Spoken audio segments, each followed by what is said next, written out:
Welcome to Maverick Minds, a podcast supported by Lone Star College Montgomery and Comcast, where we explore ideas that shape our future. Today we're joined by students from Lone Star College Montgomery to give us a behind-the-scenes look at Assassins, the bold and compelling musical by John Weidman, opening April 16th and running through the 18th.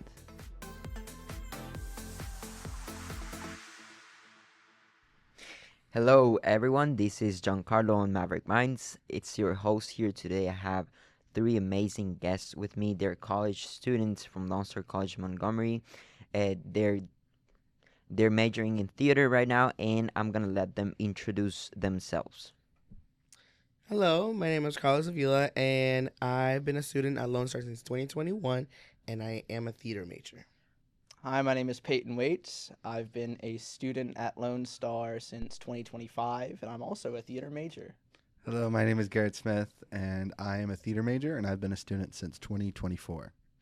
That's amazing. Welcome, Garret, Peyton, Carlos. Fun fact: Garret was one of my classmates on one of the classes. So fist bumps to you, bro. Yeah. Had an amazing time. He's Who's that? he's amazing. He's really talented. And when I was looking on the different role plays that you were playing on that time, Mhm.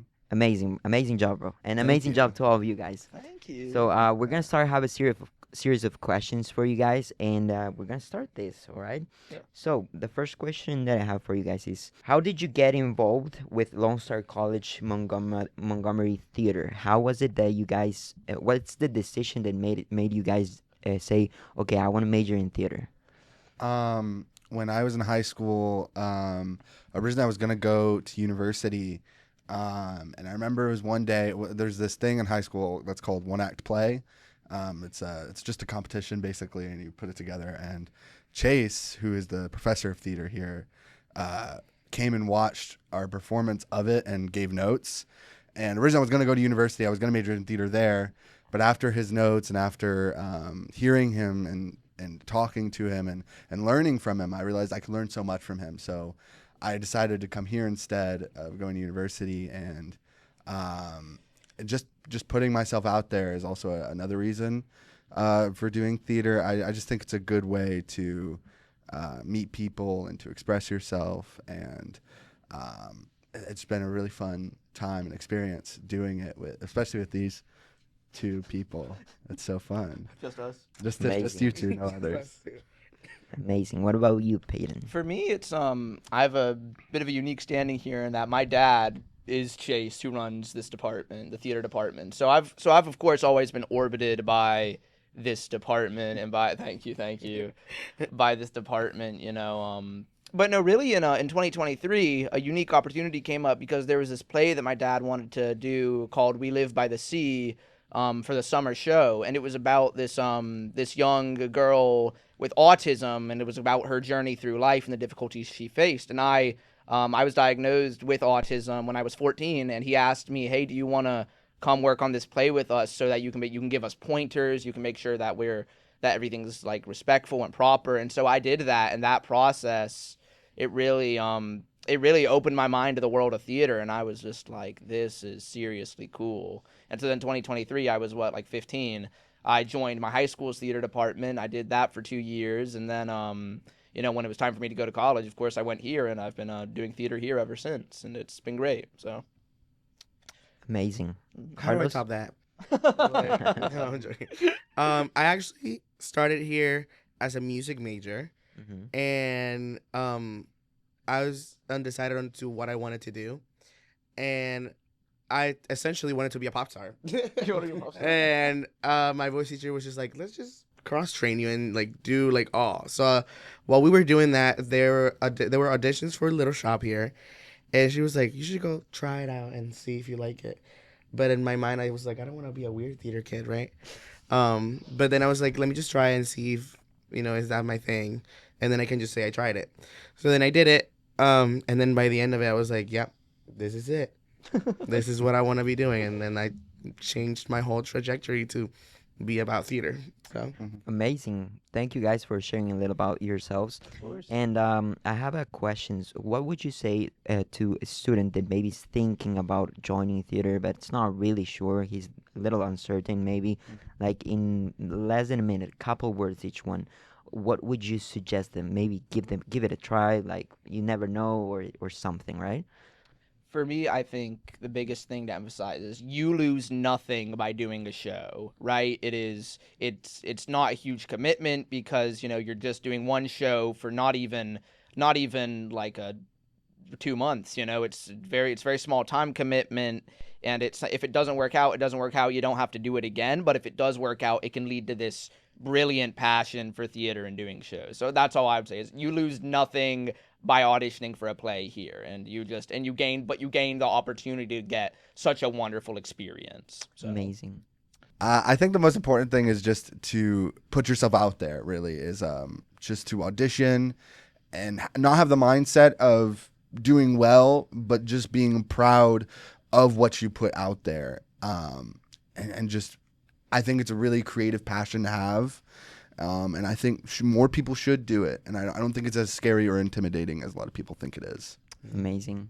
I would pick it back off of Peyton and like how I started, like not even wanting to be associated with that world, and now it's like all I do. Like I haven't stopped being in a show since like 2 years, all in a row. So like you never know, it might be like your biggest passion that you like didn't even know you wanted to do. So Absolutely. Just give it a try, right? You never know. Exactly. Yeah, exactly. Exactly. So, with so many different opportunities in the theater department, did that naturally lead to external associations or competitions? And I've heard about the group participating in the American College Theater Festival. If you could guys tell us a little more about that. So the American College Theater Festival, or ACTF, it is a festival in Abilene, Texas. There are actually many festivals across the United States in different regions, but this is ours. It's Region 6. It's up in Abilene, and what it is all these colleges from across, the kind of Southwest America area is where our region kind of is, right around the southern U.S. area, right? All these colleges, they come together at a convention center for about a week, and we have competitions for singing and monologues where, if you have great success in those, then it can really turn itself into some great opportunities because all the colleges that are there can see your performances, and that could maybe get you some good connections. And then some colleges bring shows, and so you get to see a lot of theater too, and you just get to hang out and connect with all these different kinds of people, and you learn so much. There's some classes they teach there. It's a great experience is what it is, I'd say. Amazing. A question for all of you guys would be, why is attending the Region 6 ACTF conference beneficial for you guys? How could you benefit from it? I think it's really just being around people who are constantly working at what they do, and especially learning from people who are in the industry. We have workshops there where it's people working currently in the industry actively, and they're just offering advice and ways you can make things better about yourself. And I think it's a good way to remind yourself that you should be constantly improving at your work and what you're passionate about. And I just think it's really beneficial for that reminder that you should always be working at your craft. Amazing. Anything that you guys want to add to that? I think it's really cool to get feedback from people that don't really get to see you at all. Like, they really get to give you feedback on things that, for example, Chase already knows us for so long that he just, like, already knows our little habits whenever we, like, act or do anything. But, like, these other people that have never seen you again can give you feedback on, like, what they see on a piece that you've been preparing for, like, a month. For sure. And it's, like, very rewarding to learn from that and have so many different perspectives. So it definitely has a lot of benefits, right? Yeah, absolutely. Yep. It's so good. Perfect. So, what's up next for y'all? Any upcoming productions from the group? Anything you want to advertise and let our audience know? Well, actually, we're in rehearsals right now for Assassins.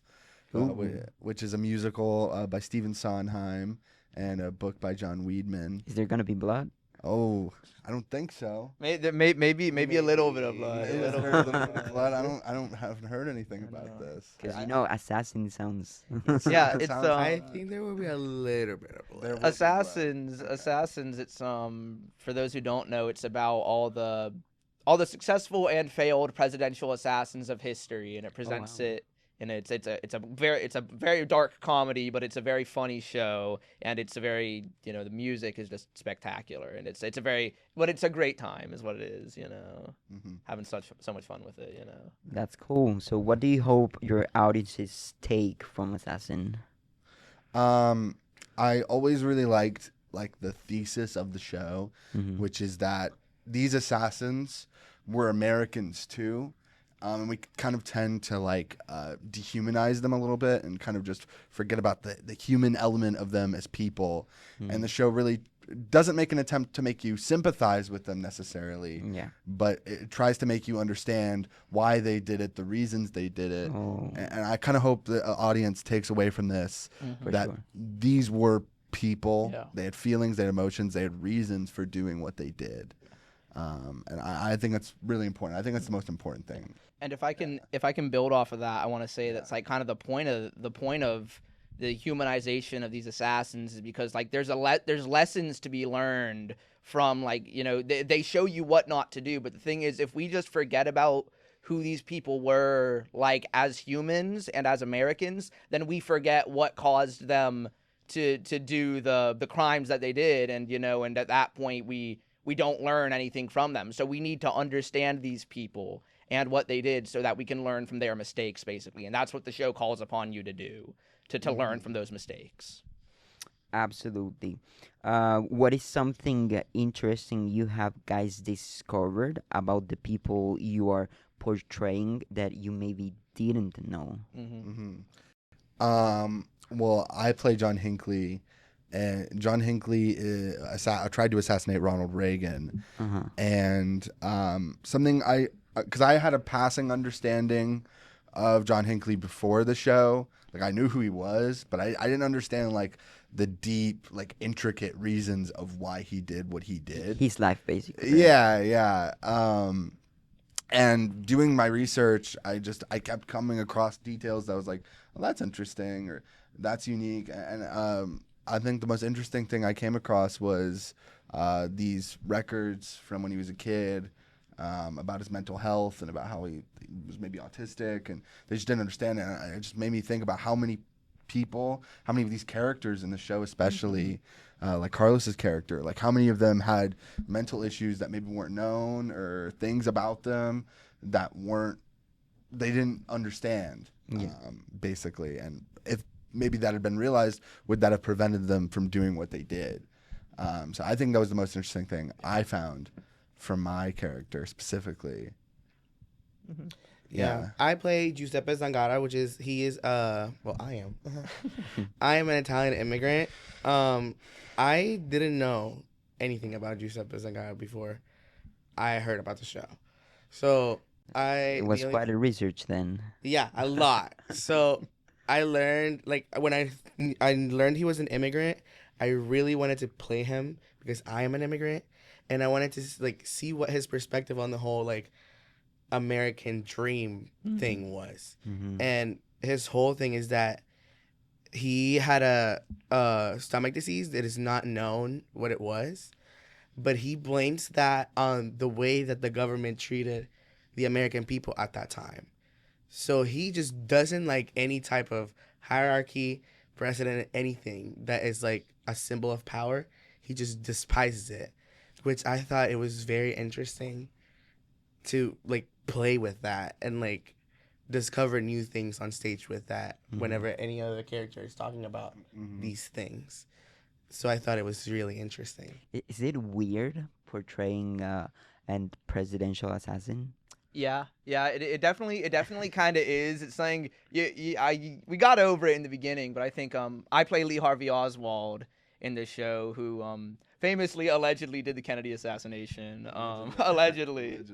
No, the show portrays it very much as he he did perform the Kennedy assassination. There was no grander conspiracy because that it just makes the theme of the show stronger, right? But no, it definitely was weird playing this guy who there's so much media about Lee Harvey Oswald, and so it was a challenge for me to I had to find like the facts of his life, who he truly was as a person. But there's just so much information about him that it's not necessarily false information, but just his life has been sensationalized so much, right? So for me, it was I had to work to overcome the kind of sensationalization of him, and then I also, of course, had to get over the you're playing a presidential assassin. This is one of the most morally reprehensible types of people you could be playing, but you work through it, as you realize what the show's about and the humanity of it all, Yeah, and like it's just weird because like some of them are so depraved as people.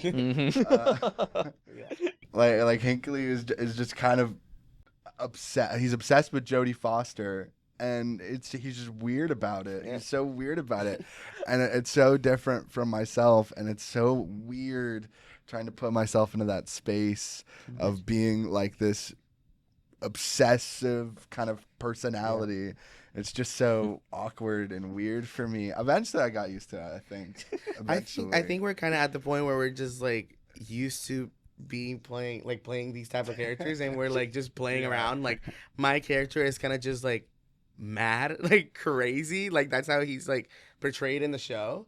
And I think just playing around with like Quite the opposite that you are, right? well, I wouldn't say we'll say that. No anger. but like playing around with just being like grounded in reality, but also like being like bigger than like what it actually is or was, Mm-hmm. Sounds good. Well, we have a sneak peek of Assassin right now. And maybe another question that I would say is, how would you encourage people that maybe are not big theater fans? For example, I'm gonna give an example, practical example with myself. Yeah. I'm not a huge theater fan. I love it. I respect it. And our professor, when I was on the performing arts on our class, made us go to the role plays. And when I went for the very first time, I was amazed. I was like, "Wow, I didn't know it was this cool," right? So, because we do have very talented people. You guys are very talented guys. I don't know how you guys can memorize like whole hour monologue. That's crazy for me. let me tell you. But what would you say, and how would you encourage to people that maybe are not huge theater fans, or maybe just like, hey, give it a shot, try it, like come visit us, like what would you guys tell them? I will say when I was in high school, I was the same way. I'd been in sports all my life. I never really found performing arts in general all that interesting. And then it's really just taking that first step.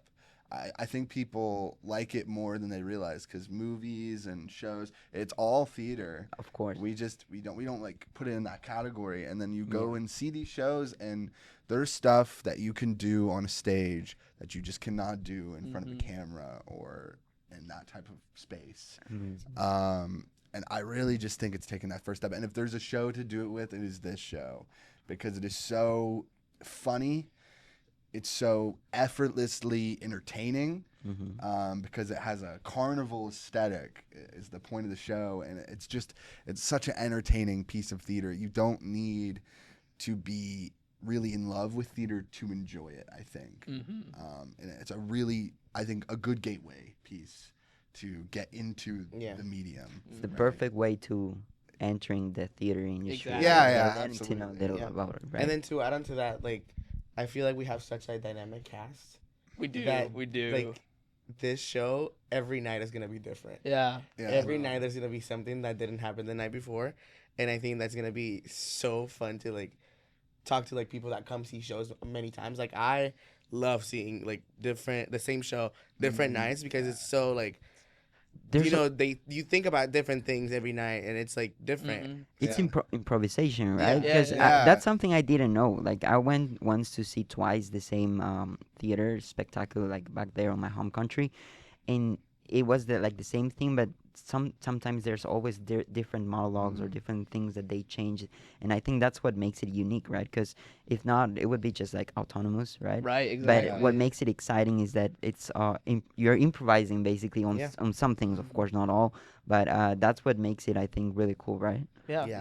no, the heart of theater, and my dad teaches this in his acting class. The heart of theater is ultimately it's making discoveries, and a discovery can be something as simple as I didn't know that your hair looked like that, or it can be something a little less tangible, like just a feeling that strikes you all of a sudden and changes the way you act, right? But the point of an actor is that you're always trying to make these new discoveries, right? In rehearsal and in performance, right? Because that's how you keep things fresh to you, and that's how you keep things fresh to an audience.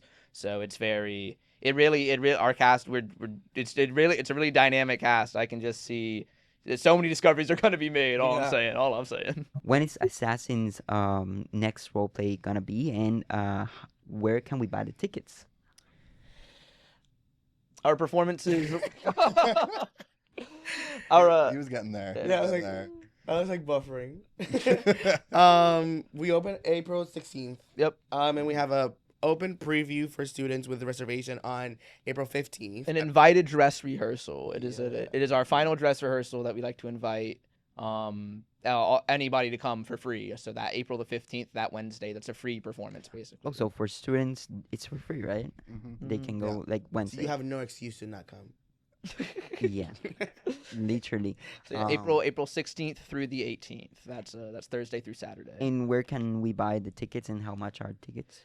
I know that if you go to the Instagram page LSCM Arts, they have a link attached to their profile, and that's where you get ticket information about. That's where you buy tickets for our shows and for all the other shows going on here. But yeah, And on the on Lone website. Star College website. Yes. If you ever thought about it, or not even thought, and just like, okay, I'm gonna give it a shot. Maybe you're good singing, not singing. Maybe you want to get good at singing, or auditioning, or just acting. Give it a shot. Maybe this is your place. And yeah, thank you guys for listening. Thank you guys for coming. It was amazing, and I hope to see you guys really soon on the show. I'll be there. I promise. Heck yeah. Thank you Good to so see much. Thank you. All right, guys. Bye bye.